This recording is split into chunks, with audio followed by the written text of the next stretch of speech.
अस्सलाम वालेकुम फ्रेंड्स। तो फ्रेंड्स, सुनने में ये आ रहा है कि व्हाट्सएप एक नई अपडेट लेके आ रहा है और अपडेट ये है कि अब आप अपने जो आपका व्हाट्सएप का डेटा है उसको आप किसी दूसरे नंबर के ऊपर भी सिंक्रोनाइज कर सकेंगे। सिंक्रोनाइज करने से मुराद ये कि आप अभी मिसाल ले लें कि अभी आप एक नंबर यूज़ कर रहे हैं और आप अपना नंबर चेंज कर देते हैं। तो जैसे ही आप अपना नंबर चेंज करेंगे तो आपने जो व्हाट्सएप का बैकअप बनाया हुआ है आप उसको नए नंबर के ऊपर लेकर नहीं आ सकते, यानी कि वो डेटा आपके नए नंबर के ऊपर नहीं आएगा।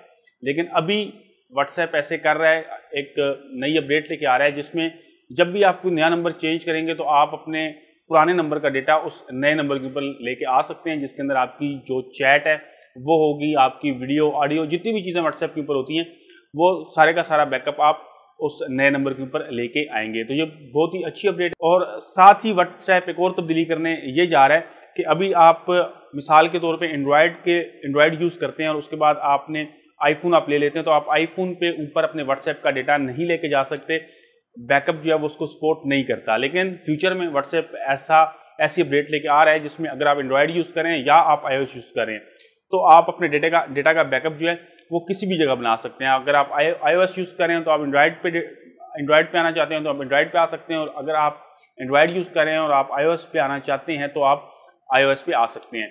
तो ये जो अपडेट है काफ़ी अच्छी अपडेट है और उसमें एक ये प्रॉब्लम हमारी सॉल्व हो जाएगी कि हम अगर कोई नया नंबर ले रहे हैं तो उस नए नंबर के ऊपर अब हम अपने दूसरे नंबर का डेटा जो है उसको सिंक कर सकेंगे। तो दोस्तों, उम्मीद करता हूँ कि आपको ये अपडेट और मेरी वीडियो पसंद आई होगी। अगर आपको ये वीडियो पसंद आई है तो इसको लाइक लाजमी कीजिएगा। अगर आपको IT में, टेक्नोलॉजी में इंटरेस्ट हो तो आप मेरे चैनल IT टिप्स को अपने दोस्तों के साथ शेयर लाजमी करें। वीडियो को लाइक लाजमी कीजिएगा। वीडियो देखने का बहुत शुक्रिया। अल्लाह हाफिज़।